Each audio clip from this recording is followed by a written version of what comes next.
Hey everyone, welcome to another episode of the Real Deal Fishing Podcast. I'm Kevin, Hey, I'm Mike. and this episode we have another awesome episode we think to present to you tonight, and that episode is called "How do we select a fishing rod?"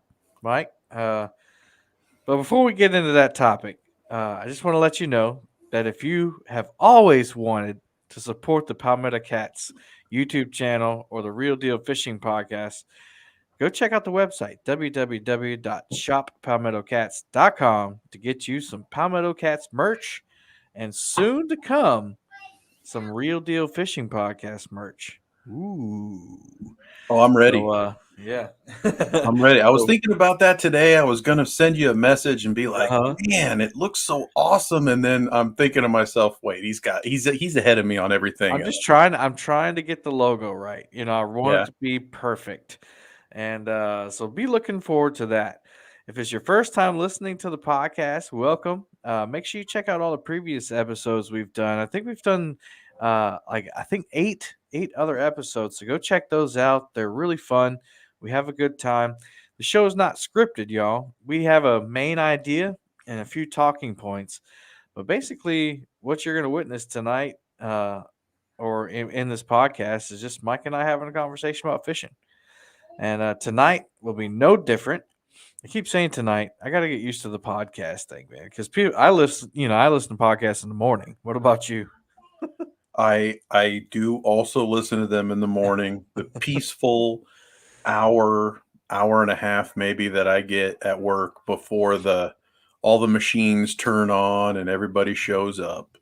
Yeah. I'll just listen to them on a ride to work because I usually have a 45-minute ride. But anyway, whenever you're listening to this podcast, we do welcome you, and just hello to our Boom Squad members from YouTube who are watching live right now.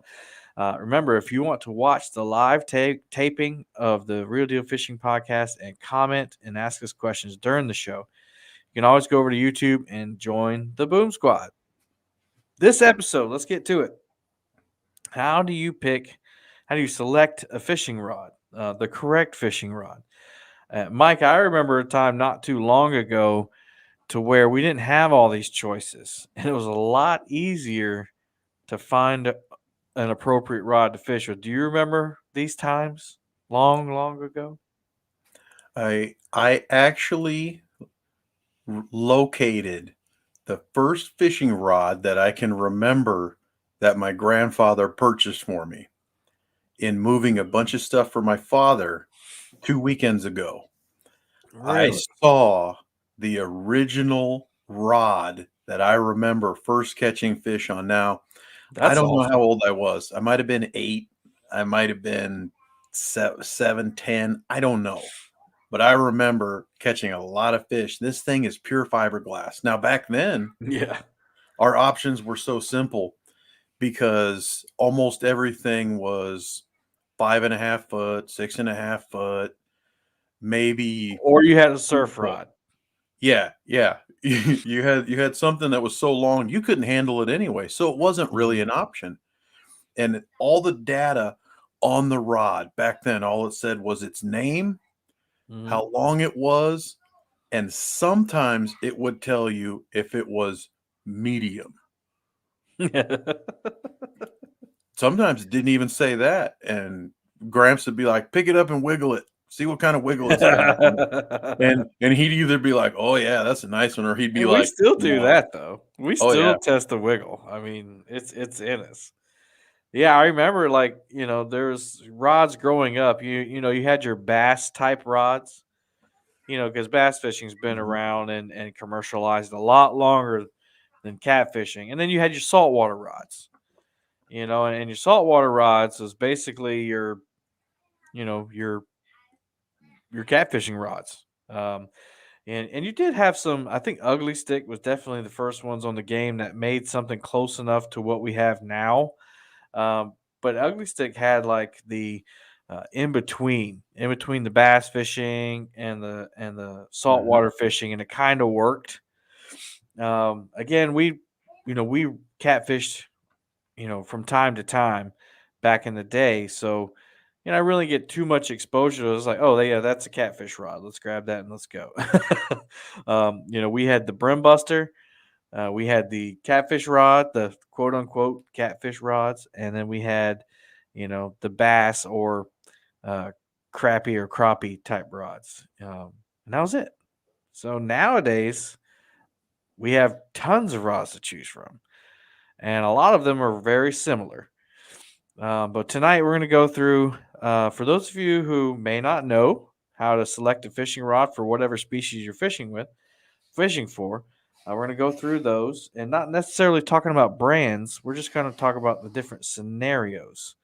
And Mike, the first thing we need to ask ourselves, I believe, is what's our target species? So whether it be catfish, bass, carp, panfishing, sharks, tuna, mahi, we need to figure out what we're going to fish with. And for me, as you all know, right now, a specialty in the target species is catfish. So I need to look for catfish rods. What about you, Mike? Well, very different from what you just described, which I think is just going to give us tremendous flavor to this conversation. Flavor. Here, no salt water, stuck right in the middle of the country. But when we went to the store and we looked at the rods, just like you said, there were rods that you could throw lures with. The bass rods, walleye are here and delicious. And we do have crappie, so you'd get the smaller rod because they're not as big. But hmm then we also have river options, and those are the rods that I'd look at and be like, yeah, I don't need that big, huge, thick broom handle. And I mean, ridiculous back in the day. You mentioned Ugly Stick, and I know we're trying to not just focus on brands, but I always remember Ugly Stick Me because too. they That's why I they mentioned were it. made in 1976, the Mm. same year that I was. Whoop, whoop. And and I was just talking about them today with my brother and his son, who's looking at different rods. Mm. And I told him, I said, hey, this is a great all-around rod, can do this, can do that, can do both, ends of this sort of spectrum. And they take an incredible beating. They That's can right. bend this way, so hopefully you won't break it. Was like this. I gave him a rod, pure carbon. I'm like, please put it in the rod sock when you can, because if you nick that, it's going to break there.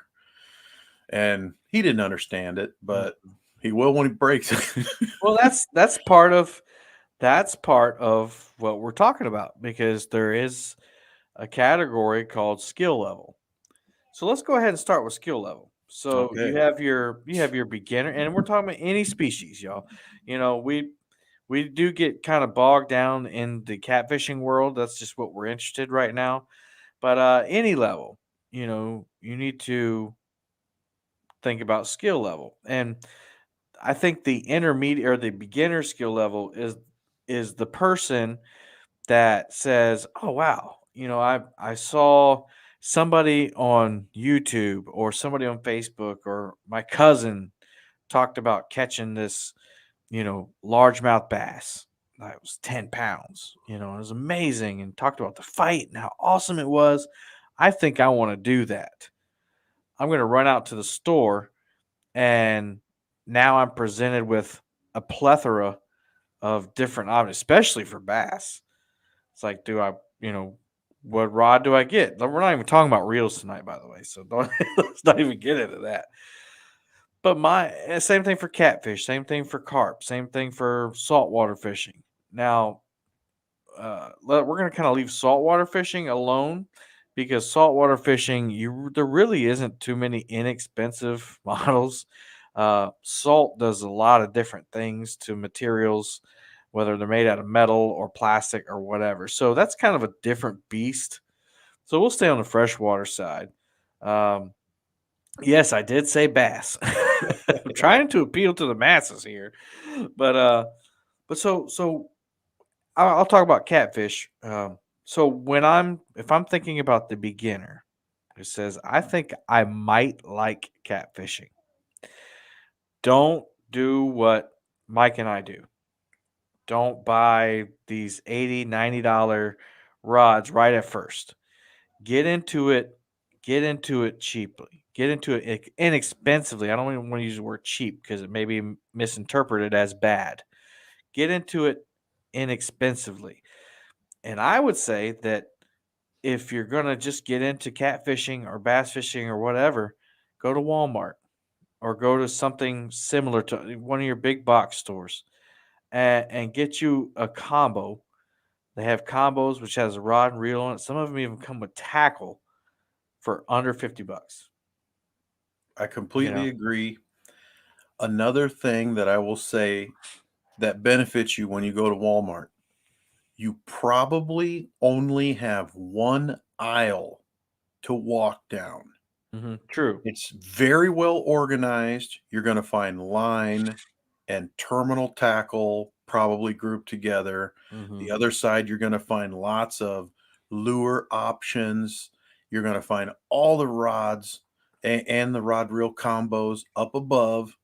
They're all going to be organized by price as well. And we'll get So into it's price less too in a minute. overwhelming. Yeah. If you walk into Bass Pro Shops not knowing what you want, you're probably going to have a bad experience. You're Mm, probably going to spend a lot more money than you need, and you might not even get what you actually need just to start. So mhm. Kevin's right. Go to Walmart. And like he said, even in Walmart, like now my Walmart has a catfish section where they won't necessarily have the rods there, but they'll have the rods up, and some of them say catfish on them. Get the one that says catfish on it. That's Yeah. what they intend for you to catch with it. But then there's a catfish section where you can get all that other stuff. The terminal tackle, they have weights. Most of it's Catfish Pro and Team Catfish in my Walmart. So Yep. hooks, all Yep. that stuff. But as far as the rods, get something that says catfish on it. Ugly Stick catfish rod. Or I don't want to limit you to Ugly Stick. Ugly Stick is actually in Walmart. It's the higher end of the discount inexpensive rods. Um, is it worth the higher end discount rods? Absolutely. Uh, like Murillo said, them things will take a beating and keep on ticking. Totally Uh, agree. unless you interact with a car door or a or a a tailgate. Not many rods can stand up to that. But there's get your big game rod, get your ugly stick, get your they have Akuma stuff in there. They even have Abu rods in there. I've never tried those out, but um Ozark, Ozark trail rod, Ozark whatever. Trail. Get you a cheap combo. Usually the line's already spooled on the reel for you. Um, and just fish with it. Fish with it. And eventually, I know especially for the reel's going to wear out before the rod will. But fish with it until you wear it out or you break it or you're like, okay, all right, I like this catfish thing or I like this bass thing or this crappie thing. I want to step it up. And then what we'll talk about next goes into that. Um, and every other skill level that we're going to talk about goes along with the how to pick select your fishing rod. So I would say beginner, you're done for the night. go, go to Walmart. I mean, would you agree with that? I mean, beginners just need to start, with what's available and already put together as a package. What do you think? I think that's the best thing to do. That gets you into the shallow end of the pool. It respects your budget. It respects your skill level. It Mhm. respects your current interest level That's the because most all important that part. can change instantly. Mhm. And let's face it too, we're not here to sell stuff for other Mm-mm. people. I don't have a whole lot of brand loyalty because I Mhm. want to fish with them all. Mhm. And I still have the cheap stuff, and I still will recommend it, and I use it for my kids. I use it. I Mhm. give it to my brother for his kids, my sister for her kids, and there's a lot of ugly sticks out there Mhm. that came through my wallet, and and they're still all in motion. I have one, I think it's probably 30 years old. I was just using the ugly stick on the bank with Justin Johnston of Kayak Catfish the other day. I didn't catch anything on it that day, but I had it out there. That's how he started his whole channel, was on those ugly stick catfish rods. So Yep. Yep. you can't go wrong with those. That's how I found him But first. I even was like, who's but fishing even with if this? you even if you don't want to pay the $45 for the ugly stick catfish rod or however much it costs now, go get a big game rod. Get one of the combos they put together. We got to remember what we're talking about here. We're talking about, if you're talking about saltwater, you're talking about something different. Saltwater fish will ruin a Walmart rod and reel combo in a hurry. We're talking about bass. We're talking about crappie, however you say it. We're talking about bluegill. We're talking about trout. We're talking about catfish. And although there are some catfish that can pull pretty hard, all of those rods in there will do fine. Every single one of them. You really need to concentrate more on your line, uh, and your reel, but that's not what this show is about. Yeah. And your hook. We respect the hook. Yeah. We'll I get mean, into we that saw. in other shows. Yeah, I mean, just talking Yeah. about the hooks. I mean, we just saw Jeremy's tournament cats on YouTube catch a 64-pound flathead on an eagle claw circle hook. So I mean, Walmart is. I know people turn up their nose, serious angler at Yeah. Walmart because it's not flashy and bling blingy and all this, but it does the trick. We're talking about cat. We're talking about freshwater fish here. All right, let's get into the next category. So I want to talk about. Let's go and talk about budget. So we already talked about the beginner level budget. You know, you got to decide how much you're willing to spend. Mike, what as far as bass or crappie or carp, what would be your inexpensive, your median rod, and then your pro or your step up rod prices, not brands, but just prices. There are several tremendous options available out there, whether it be at Shields, Dick's Sporting Goods, or even Bass Pro Shops. There are several tremendous options out there, and some of them are as cheap as 15 or 19.99. To me, that is entry level, but there are a few items out there that are made all by the same company, different True. names.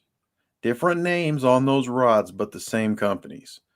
And if you watch them and if you pay attention to the guides, the handles, the the I don't want to say general feel, but you know you can feel quality.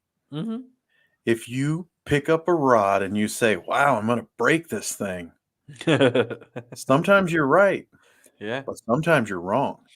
Mm-hmm. And that $20 rod may feel like $20 to you. But if you compare it to another step up where Mm-hmm. you should be adding more quality guides, uh, a step up as far as the rod blank goes, and quite possibly a step up as far as the handle goes. If you double your price, you should as the consumer expect an increase in quality in all three of those sections. So for like If a you $40 rod, you say you should really see and feel the difference. you should see it, you should feel it, and here's the other thing. Sometimes they have the same guides on both of those rods. Mm. So that's where you have to start thinking to yourself, am I really getting all that extra bang for the buck? Now, Shakespeare made the ugly stick, and Shakespeare still makes Shakespeare rods. There are some out there that are awesome and amazing beginner options. I'll throw a name out there: the Shakespeare Alpha. It's been around longer than me. It's been around, I don't know, since the 50s or something maybe, and they're still out there. It's still as good as it was back then. and it's still catching fish left and right. You have other different kind of models, maybe some that are more uh, have more graphite to them. The blank is different. Mm-hmm. You may pay $5 more, $9 more, so maybe you're making that jump from 15 or 19.99 to 25 or 29.99. And to me, like we said previous, you kind of got to match that to your interest level. Mm. Um, I'm definitely one who likes to pay for something. I don't want it to break the first time I use it. I don't want it to break, not the first time. Not the But first time. it also too back in along this long journey of fishing, I can say that I bought equipment that was way too good. I didn't understand what it did do. I didn't understand how it could help me. Mm-hmm. I still bought it because, maybe it had a nice name on it that I really liked and I thought that was really cool, or Jimmy Houston used it and I'm like, well, if Jimmy's going to use it, I'm going to use it. Well, And what's the top price that somebody should spend for a good bass rod? Like, I mean, we're not talking about like, I don't know, anything. I won't limit it. What's the top price? If you're spending like X amount of money, you should be getting top level bass rod. oh, it kind of makes me wish we had Tom in here to answer the question. But then again, he is Uh-huh. that's a different skill level. Yeah, For me, being a novice in this area, I wouldn't think that I would want to spend more than $60 fair enough. on a rod, because to me, I don't feel like I'm skilled enough to justify spending more than that, and also to being realistic about my waters. I don't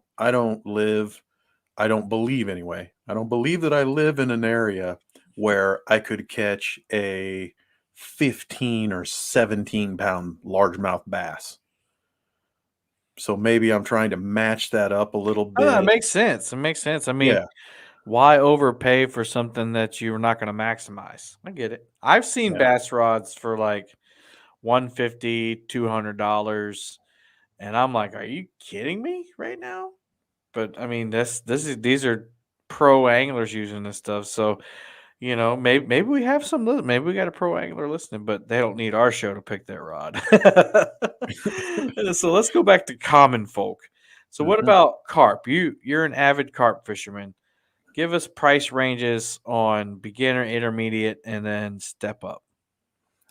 Well, the cool part about this is everything that we've talked about, all the rods that we talked about, the other species that we talked about, you could use any of that to try to fish for a carp. True. So we're just going to say that it's the exact same equipment, it's the exact same price ranges.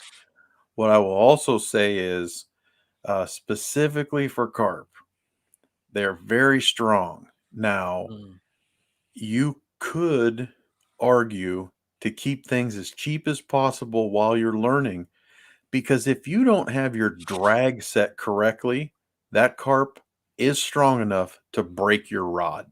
mhm, It is, if your line doesn't break, your rod will, hmm, because of the strength of the swimming of that fish. So I would say keep it cheap.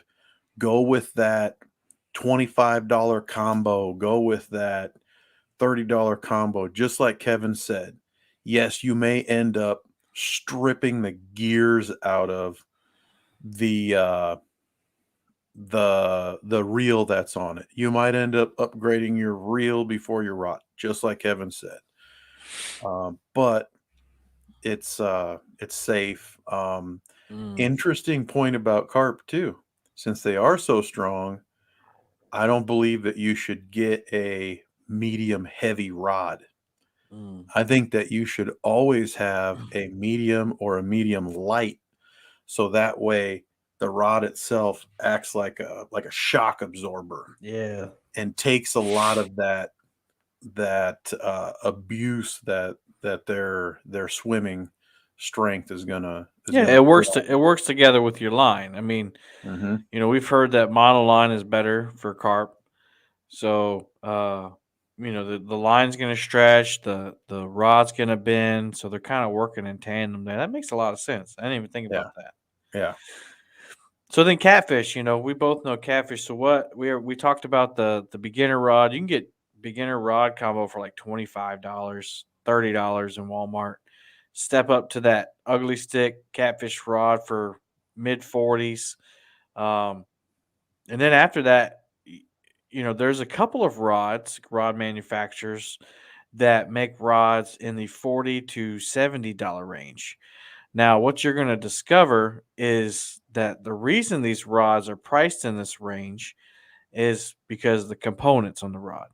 And we're not necessarily talking about the eyes or the grip.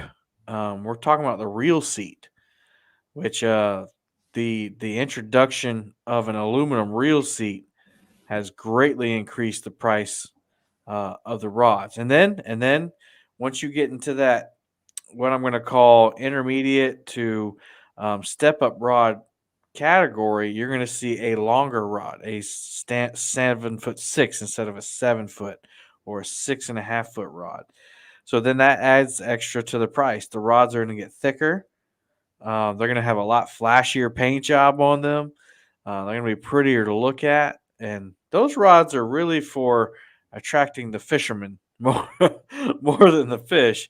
Because I've never known a rod to catch a fish without somebody holding it. Um, so you're looking at, you get that median range. And, I'm going to, I see, there's always companies we can talk about, but you can find them. Catfish rods within the $40 to $70 range, and then you get the step up ones, like I said, with the reel seat, the flashy paint job, the upgraded guides on them, more guides on them. All that stuff adds price, but it also, some would believe, improves your experience um, with catching the fish. So those rods, you'll see those in the $85 to even now $119 range uh, for those overseas produced rods. Now, if you want an American made rod, like assembled in America, is basically what they are. Pretty much all rods are, you're going to get foreign components on them, but assembled in the United States, then you're up in the price by $50 automatically. And I've seen that. I've seen that at conferences. I've seen it online. So you pay. I mean, you pay for what you want in that section. So right when you get up there in that step up range, you're paying for a little bit more flash and a better experience. And Mike, would you agree? A little more durability as I, opposed to I like the $20 to $30 range. I absolutely agree. I think that you gain durability and certainly strength. Mm-hmm. the the rods themselves, they're stronger, and I I went through that category maybe like 2017 to 2019 seasons. Mm-hmm. I'm like, okay. I was like, I really like what equipment I have, but I had noticed that my shoulders were starting to give up a little bit, and I Hmm. was starting to have some shoulder pain. And previous seasons, I'd had some elbow pain, and I'm like, okay. I was like, I think I just need maybe just to try some of the rods that are in that intermediate grouping and see what they can do to help me, because most of them were a medium heavy action. They Mm. were set to where they could throw a little bit more lead. I noticed my casting distance was starting to shrink with the same lead. I'm like, wow, maybe I need to throw another half ounce or another ounce. And then I'm like, whoo, I was like, I need something else to help me with that then. So let's So get into there's that. reasons. Let's get into that. So the next thing you need to consider, um, is what type of scenario you'll be in. What will you be in, a vessel of some type? Will you be in a boat, a kayak, a canoe, or will you be on the bank like Mike is talking about? And so if you're on the bank, Mike, tell us what you need to consider with this scenario. What specific measurement on the rod or information do you need to have about your rod for fishing on the bank? Do you think? While I'm fishing on the bank, I will say that probably the first, maybe the first 15 or 20 years that I was buying my own rods, I pretty much bought the exact same rod, strength, length, and there was very little differences other than maybe the brand name on them or maybe the handles were a little different. Some of them had cork, some of them were foam, some of them had longer butts, some of them shorter butts. Uh, but they were all the same action and they were all similar lengths, whether that be 6.5 foot or 7 foot. Almost always two-piece rods because back then I didn't have a truck, I had a car. So I was trying to fit it into that vehicle, conveniently. And then I realized, I was like, well, what rod am I going to fish with today? I realized I was picking it by color. I was like, I want to fish with the red one today. I want to Yeah, fish with that's the red one. I I want mean, to fish that's with the blue important. one. And the white ones are going to stay. And then I started thinking to myself, I'm doing this wrong. Mm-hmm. And there was an amazing video put out by Luke Nichols a few years ago. And I can't remember which one it was. It was probably He's got a few uh, of them like that. it was yeah, he's got a few. It was probably his catfish rod review. Yeah. He said, "Don't think about what you want to catch. Think about what you have to throw with the rod. That's how you pick the right rod for yourself in those situations." And you mentioned how that's going to be different. It's different for you on a boat. It's different for you on a boat how you're doing it. I'm here to talk about the bank part right now. Mm-hmm. There are several bank locations where I don't have to cast out very far at all. Mm. I have literally opened the bail and let the rod just drop the bait right there, those 5 or 6 feet in front of me in some locations. There's other locations where I just need to pitch the bait out maybe 6 to 12 feet from where I'm standing. So I don't have to, in those locations, I don't need much lead to hold that bait in that spot. Mm. So you're talking less than 1 ounce of lead. That opens up your rod options tremendously because it doesn't have to be big, thick, strong. It doesn't have to be very long. Lots of people think of the rod length as a I don't know, as a status symbol kind of thing. I don't that's not the right words. But people are just like, "Oh, I fish with 10-foot rods." And I always fish with 10-foot rods and I never fish with a rod that's any shorter. Well, I could cast the same distance with an 8-foot rod if I throw a little bit more lead on there. And that's what the rod length means to me as a bank fisherman. Mm-hmm. Uh, there's another thing there too, but we'll get back to that. So those locations where I don't have to cast very far, I have 7-foot rods, 8-foot rods, and I'll fish those locations with that equipment. Mm-hmm. And I don't have to throw much lead. There's other locations where I need to get that bait further out there. And by further out there, I'm saying at least 70 yards, maybe 100 yards to try to fish where I think I need it to be. Mm-hmm. Been successful with that a few times. I still believe I'm right. And So you don't think that longer rods cast farther? oh, they do. Oh, okay. Oh, they do. In those That's kind of what locations, I was gonna get you at. Is like, you know, do you need a longer rod to fish from the bank, and why?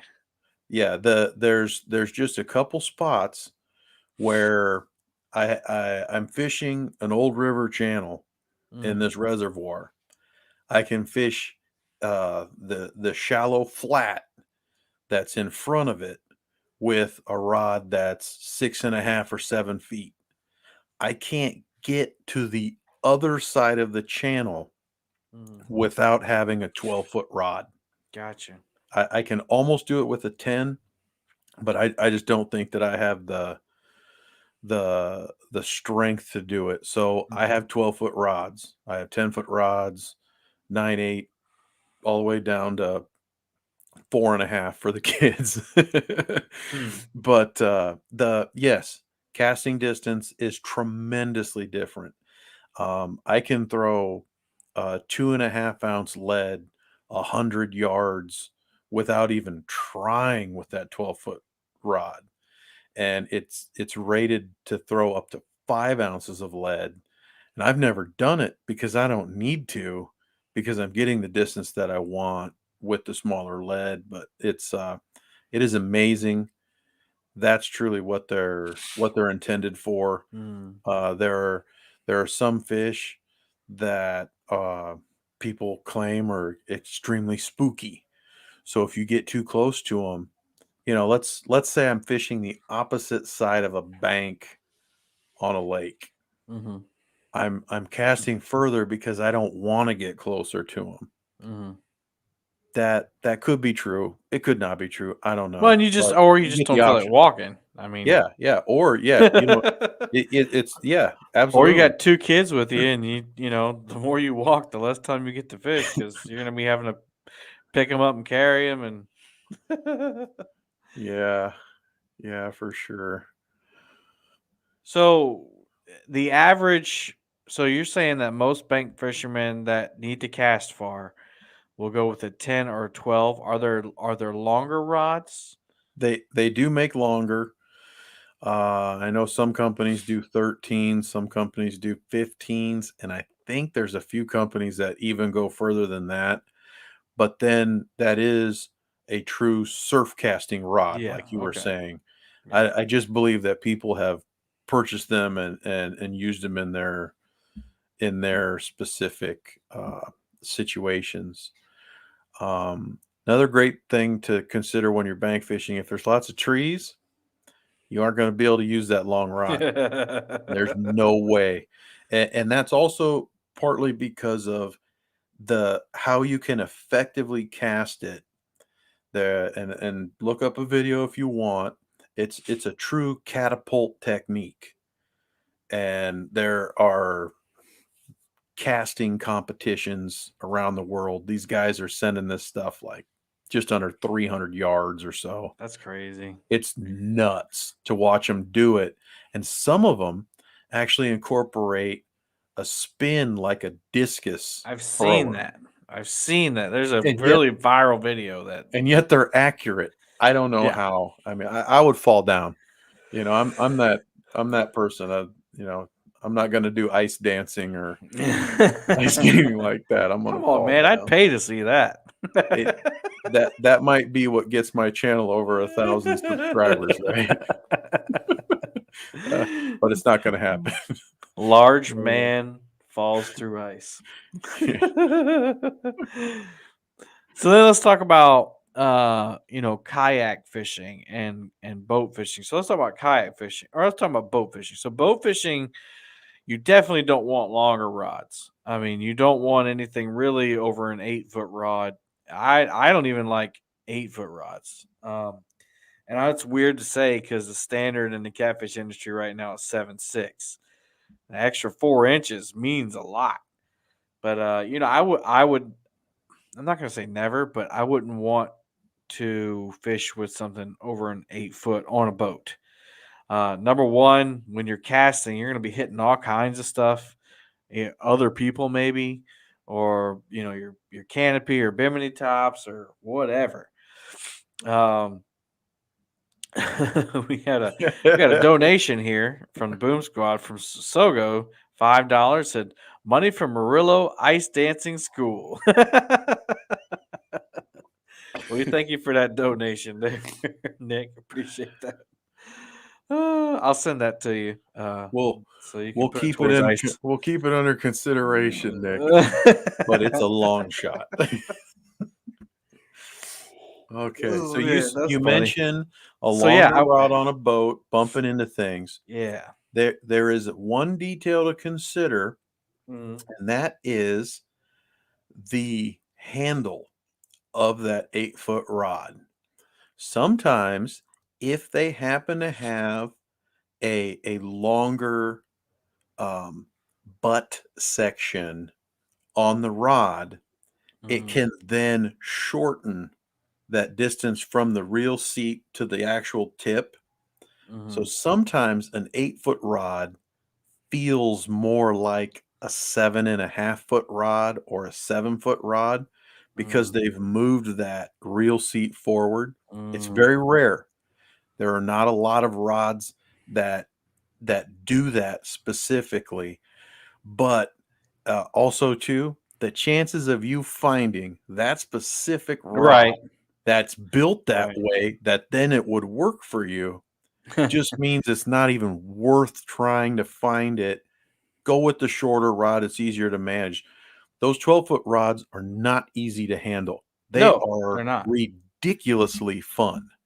They are so much fun. Now my dog's gonna knock my light over. Well, and I was basically talking about uh, from the tip of the rod. I fish on a Mhm. pontoon boat, and if that bimini tops up, then I have to kind of cast from the side of the boat um, already with a 7 foot 6 rod. So Yep. adding an extra foot or 4 inches or whatever, just because when you cast, you're not having to worry about clearance with the tip of the rod.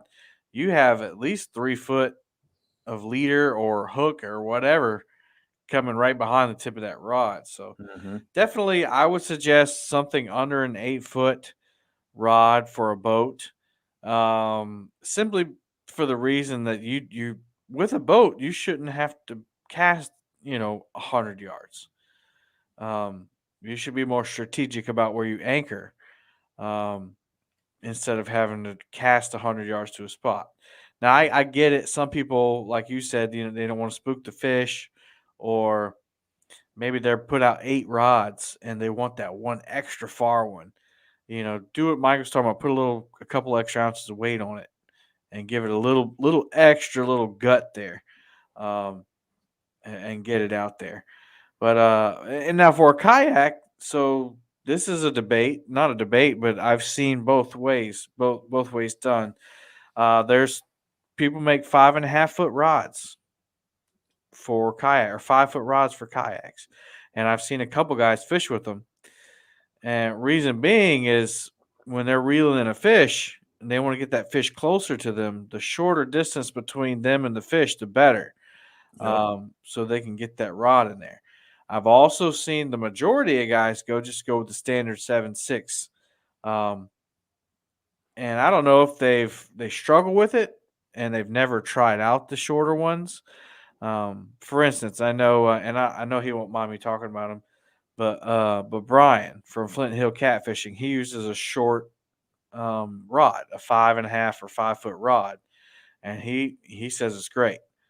Um, Now, I've also heard somebody, other people say, and I can't remember who it was, that they want that long rod. So if they're fighting a fish, they can extend it out in front of the kayak and come around the kayak if that fish runs under the kayak. So Yep. you have your preference. You have to decide what's more important to you or what fits your needs. And so that's why it's really important. Take Mike's advice in consideration too. If you're fishing from the bank and you don't have to cast very far, you don't need a 10 foot rod. Get you a standard one and just cast your 20, 30 yards, whatever. But definitely, if you're from the bank and you need to cast a country mile, then get you a longer rod. Yep. Um, and There then, are a few examples of very strong rods that can get you that extra distance, even though they are not 10-foot long or 9-foot long. They're I, I've gone over this a lot the last year or two. I've gone through a lot of equipment, and there's a few specific examples of rods out there that this could save you money. So I'm going to say it. Mm-hmm. The Muddy River Blue Cat rod can outcast my 10-foot carp rods for distance. Mm-hmm. There is no question about it. If I put 3 or 4 ounces of lead on that rod, Mm-hmm. it will go every bit as far as that 10-foot rod. Now the 10-foot rod has a maximum of 2.5 ounces, but hey, that's what it is. Mm-hmm. I can't put any more on there, so I can't match it per ounce, but I'm getting the same thing done. So that means so far this year, I haven't used those 10-foot rods at all. Because why would I carry an extra rod around in my truck if I can avoid it? Mm-hmm. I have one rod that can handle that. So, and that's another point of consideration too. Talking about traveling. So, if you're a bank fisherman and you have a car or a short bed truck or something, most of those 10-foot rods and above are going to be two-piece rods. Now, you can buy 7'6" two-piece rods, but if you don't have to, I wouldn't. I do not recommend a two-piece rod for my own personal reasons. Let's put it that way. Um, but definitely for travel, those bigger rods. That's something else to think about that I didn't put on my list of topics. Is how are you going to be traveling with it? Do you have a compact car or a Honda Civic, and you need to get to the bank spot? So you obviously can't put a 12-foot rod in a Honda Civic and not have it hang out. So you can take that rod apart and break it into two pieces. Um, but Mike was talking about weight, so that segues into the next thing you need to consider when buying a rod is how much weight are you going to need to sling? Um, I for my purposes, I usually will throw anywhere from a 3 ounce to an 8 ounce. An 8 ounce, actually, I don't really sling an 8 ounce. I'll suspend an 8 ounce off the side of the boat, but I'll go up to six. So my rods that need to be able to sling a six with, need to have a maximum uh, ounce weight printout on there, and you'll see that on most of the new rods. They'll tell you how much weight it can handle. Something else you need to consider with that weight, though, that weight rating is how much does your bait weigh? Um, if there's a guy in our community named Tim, and he has a channel called Epic Catfish, and he calls his baits donkey baits, which most of you can probably imagine what a donkey bait looks like, and it's usually half a pound red horse sucker head, and he'll put it on a hook and cast it out with a 16-ounce lead. He fishes the Mississippi River, so he's going to need a rod, and we'll get into the actions in a minute. But he needs a rod that can cast more than 16 ounces of lead, because he's got to account for that you know 6 ounces of bait. He's got to count that cast out. Um, Mike, you were talking about the 1 and 2 ounce rods. I really don't have too much experience with those, but I imagine those are a lot more sensitive or a lot more less durable. Do you find that the rods that can only cast out small weights are less durable than the others? Over the years, I would say absolutely that's true. Because I've broken so many of them, and thankfully they're extremely affordable.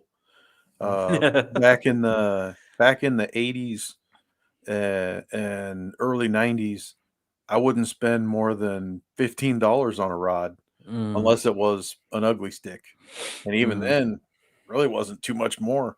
Right. So nowadays, that's probably more like your $15 and $20 rods. But yes, absolutely, I've broken more rods than I ever want to remember, Hmm. and they were only rated for that. I will say I don't exceed the recommended limit that they do print on to the rods nowadays. And typically, I'll throw about half of what they recommend Mhm. just to see Mhm. what it's capable of. We have several friends in our YouTube community. They don't care. They're like, hey, this thing's tough. It'll do it. And and for the most part, they do. I've never seen those people have any sort of a rod failure Mhm. or an issue. So they're probably right. Now, I don't know how a rod manufacturer does that. If they say, well, we tested it, it'll probably break every time at 14, so let's just say it has an 8 max. I don't Mm. know how they do that, but I don't know either. I'm sure they have some sort Mhm. of formula to where they continue to follow that. And then you also have to understand too that for the most part, these rod manufacturers and companies are just awesome. They know how competitive their market is. They know that they Mhm. need to have that great customer service, that great customer care.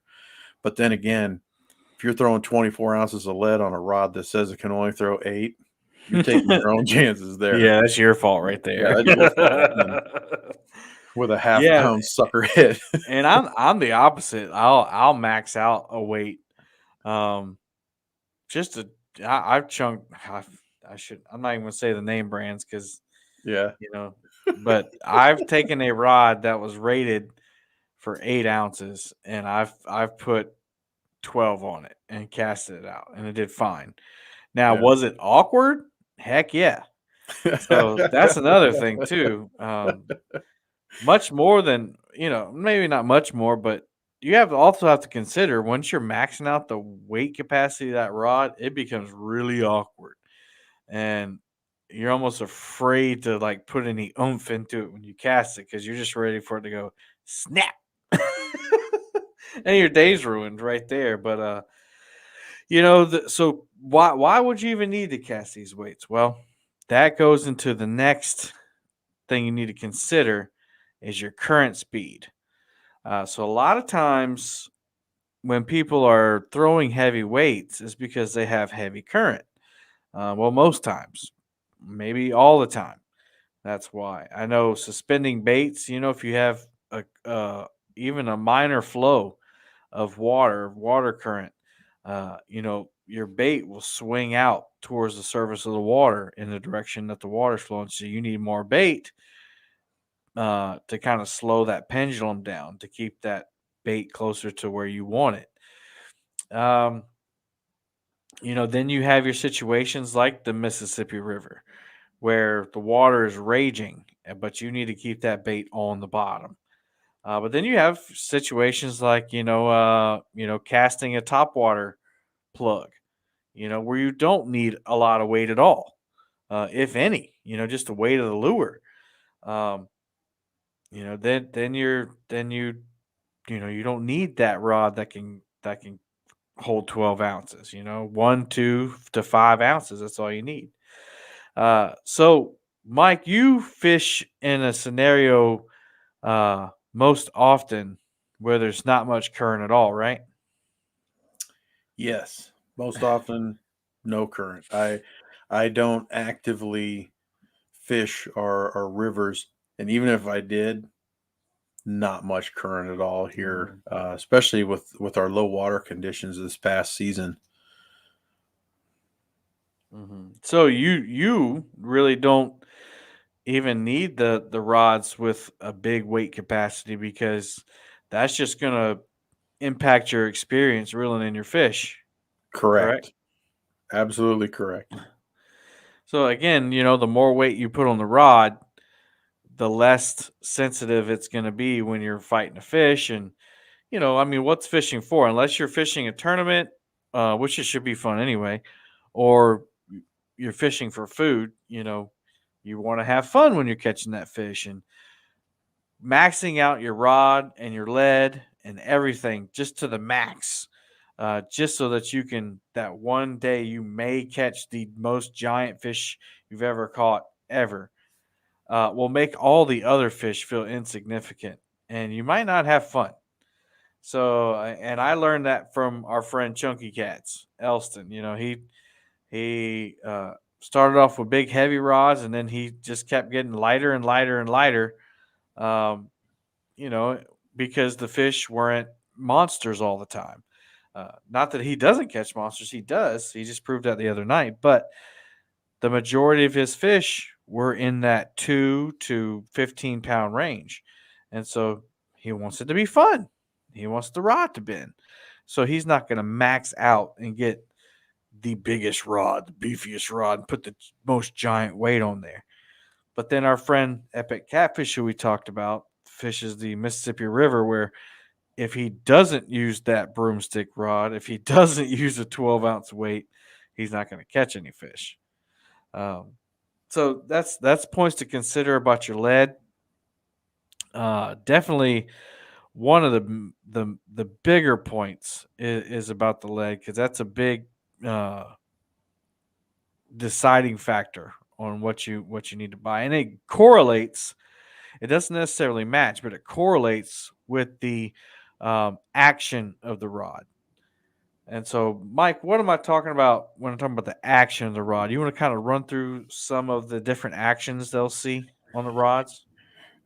I think you asked me to define action when we did our Yep, I glossary did. of fishing terms, and I believe I failed miserably No, you didn't. in trying to sound intelligent about it. So actually, I'm going to bounce this one back to you, Kevin. That way Okay. we can get a true technical term, and we won't use my terminology like wiggle wobble, wobble wobble. Well, basically, I mean, you already talked about it. I mean, so your medium light rods, your medium light or your light action rods, these are going to be for your bluegill.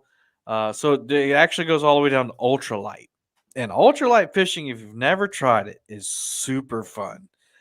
It'll take, a I don't even know this. I mean, I'm used to poundage, but a 5 ounce bluegill, and it'll make a 10 ounce bluegill really fun to catch.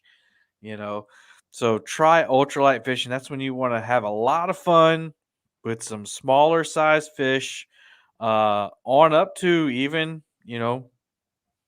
decent size largemouth and smallmouth bass. I've seen my friend, Justin from Kayak Catfish. He does ultralight videos where he catches 5, 10 pound bass on the ultralight. You're talking about a lot of fun. Use the ultralight for that. You're not going to throw heavy leads. You're not going to be fishing a current. They'll snap that rod right in half, and you'll be out 50, $60 immediately, because a good ultralight rod is not cheap. Then you got your light rods. Again, you step it up a little bit, maybe for your bluegill still, your panfish, maybe your crappie. Um, I wouldn't say bass too much. Maybe I guess the bass rods maybe depend on the cover. Is that right? Do you know, Mike? Maybe LG Bass can chime in on that one. But Yeah. still your small fish scenario, your light current, lots of fun. Then you get into your medium or your medium light rods. These can be fun, and you can catch big fish on them. Uh, believe the ugly stick catfish rod that we talked about. It's actually a medium heavy, but compared to the newer rods on the market, it's more of a medium rod. Does that sound fair? I think that's extremely fair, and to my knowledge, those are rated to cast only up to 3 ounces. Yeah, I thought it was 4. Yeah, So 3 or 4 ounces. that's Yeah, not much. to me that's a medium light. Mhm. It's not even a medium, but they have the power, they have the backbone, so it's kind Yeah. of a interesting. Yeah, well, Mm. when I did bowling, I was, you call them tweeners. It's kind of in between there, so it's a tweener. He In doesn't really fact, wheel and deal it, but he doesn't throw it straight. He's a yep. tweener. Uh-huh. In fact, the world record blue catfish was caught on an ugly stick catfish rod, which is 143 pounds. So, most people say, well, then why do I need anything heavier? Well, you don't really need anything heavier unless your current or these scenarios that we're talking about demands it. Um, that was caught out of a lake, probably not much flow at all. Probably using lighter lead because they didn't have to hold the bait down to the bottom. Move on up to your medium heavy, which is the most popular action for a catfish rod. And this is good for river currents. It's good for lakes. It's good for a bunch of stuff. Um, you know, current up into a certain point. Um, Instead of really, really, really heavy current. When you get into that really heavy current, you're going to want the heavy rod because you're going to be throwing big baits or big leads. You're going to be dealing with the drag of the river current on it, and you want that rod to be able to withstand the current while pulling in lead, while pulling in hopefully a big fish for yourself. Um, so our friend LG Bass said lighter rods are good in open water, but not effective around structure. That's what I thought. So that was referring to the bass rods. The lighter action rods are perfectly okay and can catch big bass, but then when you get in the lily pads and the stumps or shallow waters like that where you can get hung up or you're trying to pull that fish out of those things, you want a heavier rod. So that's what we mean by action. So now these rod companies, Mike, have created these heavier action rods with fast tips. You think you can talk about that? Fast action tips. What does that mean to you? Fast action tip. It took me a while to realize what that was.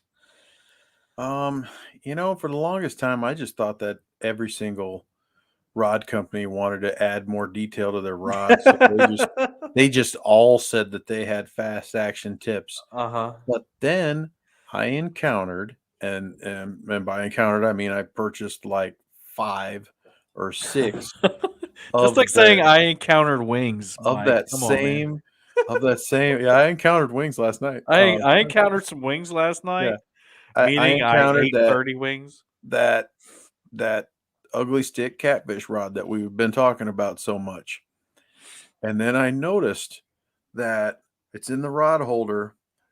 And then I noticed how the rod tip would tell me if there was just a little subtle bite.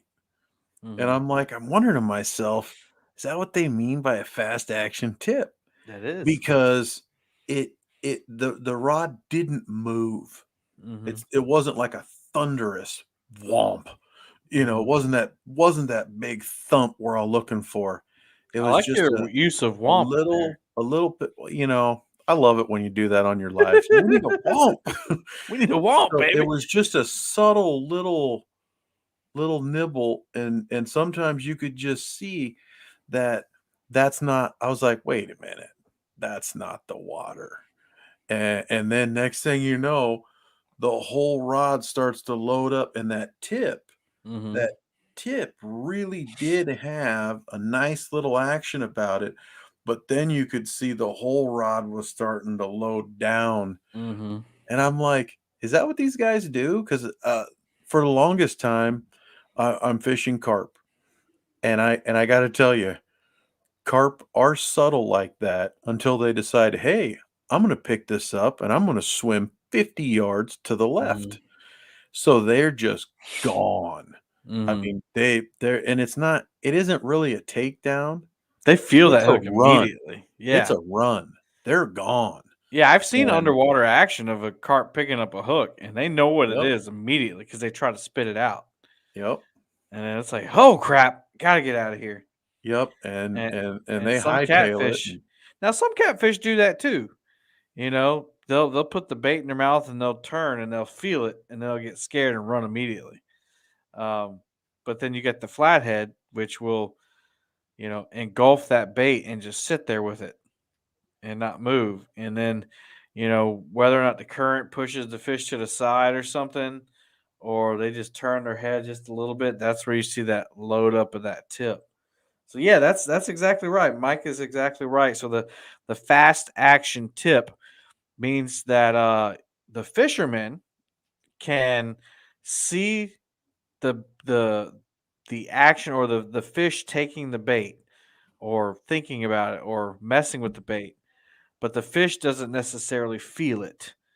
So it gives the fish an opportunity to eat that bait without feeling that resistance. And then that backbone of that rod, the medium heavy, the light, that's where all that comes in too.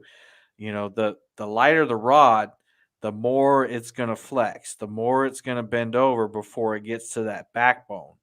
Um, the heavier the rod, the backbone's going to stop or start earlier, I guess, if you go from the tip. So they still might have that fast action tip, but by the time it gets a third of the way down the rod, their whole rod loads up and the whole rod bends over instead of just sections of it. So that's a big point to consider as well. Um, you can also talk about your mode of fishing. Are you anchored? Are you dragging baits? Um, so one of the big things for up here on Santee Cooper is when you're dragging baits, a lot of guys like those medium rods. And you would think, well, you're dragging baits, you want to be able to get that snag out if you're dragging real quick. Well, think about this scenario. You got a bait dragging across the bottom, right? And you want that bait to look as natural as possible. Well, if that weight is just subtly hanging up and that rod's jerking every time that rod loads up, that's not natural. The fish isn't interested in it. Now, this is all theory, but it's a lot of people gravitate towards this theory, as opposed to a medium rod, which will load up and then it'll gradually go back. It'll bend and flex with the action of that bait or the weight on the bottom. So you actually want a softer rod when you're dragging baits, as opposed to anchoring. You throw it in there, you tighten the line up, you wait for that fast action tip, and then you load the rod up. So those are some points to consider. Now, Mike, we're over time, but I did want to go over. I did want to do a little exercise in what we've learned tonight. Um, I I know don't exercise. exercise much. I know exercise is not a popular word. We were talking about wings just now, but I want to give you. I want to ask you. Hey, give you a scenario. This is where I'm fishing at, and I want you to kind of develop. I know I'm putting you on the spot. I want you to develop a Yeah, rod selection for me. Okay, are you ready? I'll give it a go. All Sure. right, that's all. Give it the good old college try. Yeah. All right, so I dropped out, Kevin. well, Uh-oh. Uh, well, you tried foreshadowing. though. You tried. All right, so my target species is blue catfish. Okay, I fish uh, from a boat Okay. primarily. Um, my current is moderate to no current, depending on if the powerhouse is running current. So typically, I'll throw anywhere from a 4 to 6 ounce lead, and uh, I like to anchor. I'm going to anchor most of the time, and I only have enough money to let's say I have $65, and I've been fishing for about a year and a half, and I really like this catfish thing. What do you suggest? And you don't have to give a brand name because we don't really. I mean, we like most of them, but we don't really play favorites. But you can if you want. What do you recommend for me? Well,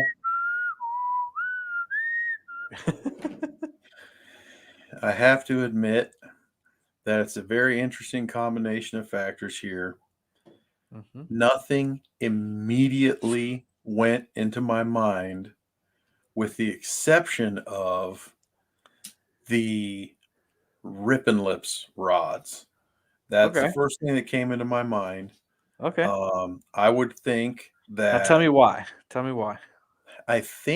most of them are 7 or 7.5 feet. Unfortunately for Mm-hmm. you, Kevin, some of them are two-piece rods, and certainly they're well within your price range. They are a trophy seeking kind of rod for Mm-hmm. a tremendously affordable price. I do think that the 4 to 6 ounce leads that you're gonna throw put you right into the wheelhouse of their medium or medium heavy. Mm-hmm. Since you said moderate to no current, I would probably lean towards a medium. Mm-hmm. That being said, the 4 to 6 ounce kind of takes you out of a few of the other rods that I would first think about for that situation. Although I think you could exceed those people's recommended thing. It's not what I can do. Well, we don't Yeah. want to recommend that. Yeah. Cool. It's that's a good problem to have. Mm-hmm. Now, you did mention that you're really liking it. So I would I would say that if you're really liking it, then the question becomes, you're in a boat. So Mm-hmm. you're going to have more than one rod. If you're going to do that, I wouldn't say go out, break the bank, go try to find, exceed your budget, extend your budget up to 85 per rod. Mm-hmm. Because in a boat, some people will throw 6, 8 rods out there. I don't know what kind of boat you have based on this, but I know what kind of boat you have, Kevin. And I Uh-huh. know that sometimes you have 11 rods in the boat just in case you want to really Just for go, different scenarios, yeah. yeah, throw it all out and different stuff. Mhm. So, um, That's good. I like that. And I picked that $65 range because this there's is only tough. there's only two rods that I can think of, and that's the Rippin' Lips, and then the B&M Silvercat Elite, the red ones. See, and I thought that the Silver Cat Elite was 69.99, and that's Oh, why I said I don't know if I can say it, but I got you. Well, I mean, you were the around other that, Silver Cat is cheaper, but it's not weighted to that rate right? that weight Yeah, rating. the original Silvercat. Yeah, Yeah. that's good. Do you want to give me a scenario? Um. He's thinking. Those of you listening, he's got the wide-eyed look on his face. Okay. He had wings Well, flash before his eyes. you all think Kevin could put me on the spot? Watch this. Uh oh, here we go. Okay. I'm Okay, ready. Kevin. I am a boat angler Mm. who fishes in, I will say, moderate to a lot of current. I don't know if you say high current or not. I don't know. I don't know because I'm not a boat angler. Heavy um, current. heavy current, moderate to heavy current with Hmm. frequency. I do believe that I will need to cast out uh, 6 ounces of lead or more from time to time. And I also have no budget restrictions whatsoever. Mm. That makes it easy. Which rods do you think that here, I'll be nice because like you said, we got love for all of them. Hmm. Which 3 rod makers do you think that I should consider given the tremendous situation that I'm in? Well, first of all, are you really enjoying it, or are you beginner? Are you advanced? What's your level? I think I'm cool You and think so? I'm You're a beginner. enjoying it and I'm You think you're enjoying cool. it, but I'm worried that I might hook into something that I currently can't control. So first of all, I'll have to upgrade. I'm gonna say you're gonna want a rod that's under 8 foot because you're fishing from a boat. Uh, what target species are you after? Ideally, I would like to break the state record for flathead. Okay. All right. So you could even go 7 foot, 7'6" on a boat. Um, you're gonna want a rod that can cast a big weight and also is moderately uh heavier action. So you could go medium heavy to even a heavy action. Um, if you want to catch the state record flathead and you want to be ready for it, I mean, you can medium heavy's fine, but I would say that if you cast more than that 6 ounce weight frequently and you have heavy current at the same time, I would go for a heavy action rod, which that does limit you on it takes one of those rods out of the scenario. Um, and since you have no budget, then you know the doors are wide open. So I'd say if you're going to go with a heavy rod, you got the Trophy Cat tackle rod. They have a heavy rod. I've tested it out myself. It's a great rod. Uh, it runs for about the mid 80s, 89 would be the top range. You also have Big Cat Fever has a heavy rod. Uh, in the I think with shipping and everything, you pay $115 for that. Uh, let's see. Mad I'll be at Cats has CatCon. I won't pay shipping. That's I'll right. be at CatCon. Mad Cats has a heavy rod that you can try.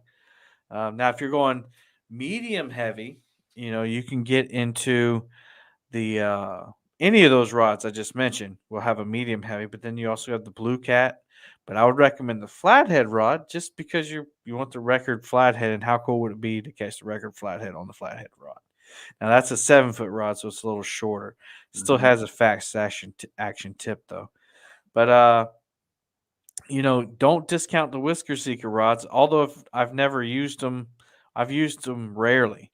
Um, I've seen giant flatheads caught on those, so I believe in those rods. I just hadn't seen giant flatheads caught in high current situations, so that's something you might want to be aware of. Um, I'm not sure if they have a heavy rod or not. I'm sure you are because you like Whisker Seeker a lot. Do they have a heavy rod? They do. And so there you go. That's what I would recommend. So there's 4 or 5 different options for you. Go buy them all and test them out. there's Since there's money's the no other option. thing too. If you're going to do 6 different rods, maybe you consider that. Yeah. If you're going to outfit your boat, maybe you don't do all the same rod. There's Unless you're a you just matching queen, then you need to yeah. definitely get the same ones.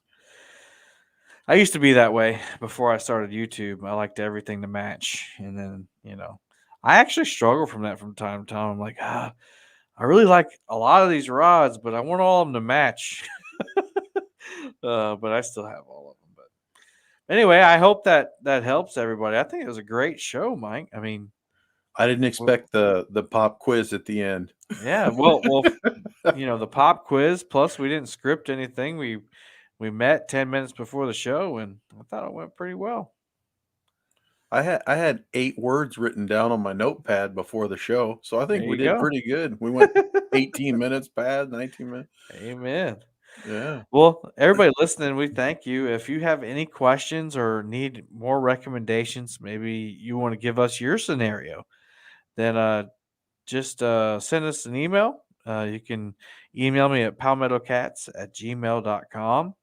And I'll get with Mike if I can't answer it, and we'll get you that answer. We should Make have a sure. fan mail section on the show, shouldn't we? Yeah, I've been Fan mail. contemplating. I've been Yeah. contemplating creating our own section on my website. Yeah. Like shoppalmettocats.com/ the real deal, something like that. So look forward to that. Things are busy right now, planning the catfish conference and all that. So, you know, thank you for having patience with us, but check out the website. Go ahead and email me at the Palmetto Cats email for right now if you need me. Mike, so we'll have, I think one more show before the Catfish Conference, man.